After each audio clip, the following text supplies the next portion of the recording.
میرے حضور نے ارشاد فرمایا جب کوئی شخص فوت ہو جاتا ہے تو اس کا جو سلسلہ اعمال ہے منقطع ہو جاتا ہے، عمل کے کھاتے کلوز ہو جاتے ہیں، لیکن فرمایا 3 سلسلے ایسے ہیں جو ختم نہیں ہوتے، 3 کھاتے ایسے ہیں جو جاری رہتے ہیں۔ اللہ اکبر۔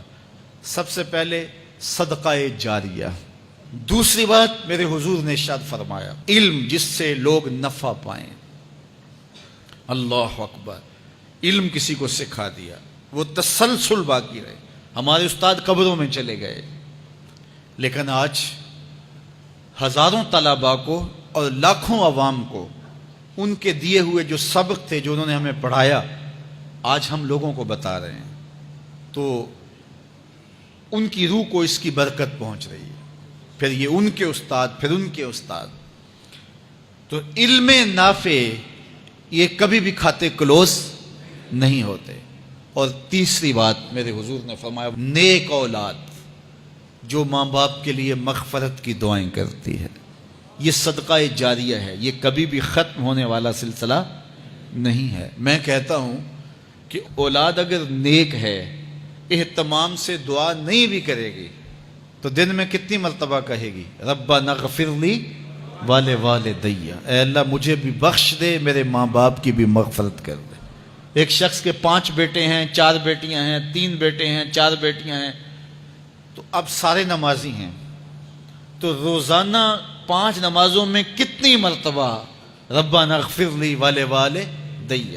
تو اولاد والدین کے لیے اسپیشل دعا کرتی ہے جو ہے وہ نماز کے اندر، اور اگر اولاد صالح نہیں ہے تو نماز کے اندر دعا کرنا تو دور کی بات ہے، چونکہ وہ نماز نہیں پڑھتی، صالح نہیں ہے، تو دعا کیا کرنی ہے؟ ایسی اولادوں کو بھی میں جانتا ہوں جنہوں نے اپنی سکی ماں کا جنازہ نہیں پڑھا، سکے باپ کا جنازہ نہیں پڑھا۔ ویسے ایک ایسے بد نصیب کو میں جانتا ہوں جس نے واقعتاً نہیں پڑھا، آیا ہی نہیں، قبرستان میں بھی نہیں آیا، لیکن بہت سارے ایسے لوگوں کو میں جانتا ہوں جو قبرستان میں آئے ہیں لیکن اپنے باپ کا، اپنی ماں کا جنازہ نہیں پڑھا، جنازگاہ میں کھڑے رہے، جنازہ نہیں پڑھا۔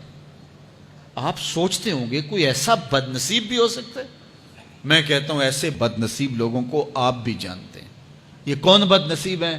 جنہیں جنازہ آتا نہیں، ساری زندگی لوگوں کے جنازوں میں رسماً کھڑے ہو کے آ جاتے ہیں، جنازہ آتا ہو تو کچھ پڑھے، جاتے ہیں ہر جنازے میں ہیں لیکن نماز جنازہ ہی نہیں آتی، تو کھڑے ہو کے لوگوں کو دیکھ کر کے سلام پھیر دیا، لوگوں کو دیکھ کر کے ہاتھ چھوڑ دیے، اور جو ہے وہ جنازہ پڑھنے گئے تھے۔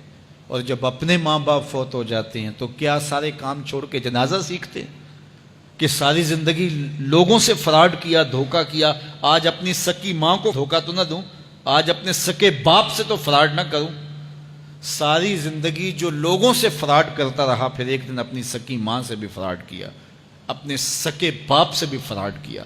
اور مجھے بتاؤ شخص سے بڑا کوئی بدبخت ہو سکتا ہے کہ جو اپنی سکی ماں سے فراڈ کرے اور وہ بھی مرنے کے بعد، سکے باپ سے فراڈ کرے، اس کی لاش پڑی ہوئی ہو اور وہ اس سے فراڈ اور دھوکہ کر رہا ہو؟ اگر اس کے اندر ضمیر ہو تو ڈوب کے مر جاتا کہ میں اپنی ماں سے فراڈ کر رہا ہوں اور اپنے باپ سے فراڈ کر رہا ہوں۔ تو یہ کتنی بڑی بد نصیبی ہے کسی اولاد کی اور کسی ماں باپ کی بھی کہ اس کی اولاد بھی اس کے لیے جنازہ پڑھنے کی صلاحیت نہیں رکھتی ہے۔ اور وہ کتنے خوش نصیب ماں باپ ہیں جن کا جنازہ خود اولاد پڑھاتی ہے۔ اتنی صلاحیت اور اس قدر اللہ نے ان کو خیر کی توفیق دی ہے کہ وہ خود اس قابل ہے اور اس منصب پہ ہے کہ وہ اپنے ماں باپ کا خود جنازہ پڑھائے۔ کوئی جنازہ پڑھائے بڑی برکت ہے، لیکن جس خلوص سے بیٹا دعا کر سکتا ہے کوئی اور تو نہیں کر سکتا ہے۔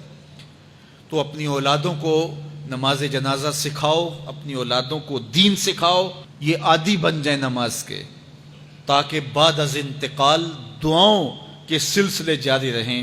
جو شخص روزانہ اپنے والدین کے لیے مغفرت کی دعا مانگے، والدین زندہ ہوں تب بھی، فوت ہو گئے ہوں تب بھی، علماء فرماتے ہیں ساری زندگی اس کے رزق میں بے برکتی نہیں آ سکتی۔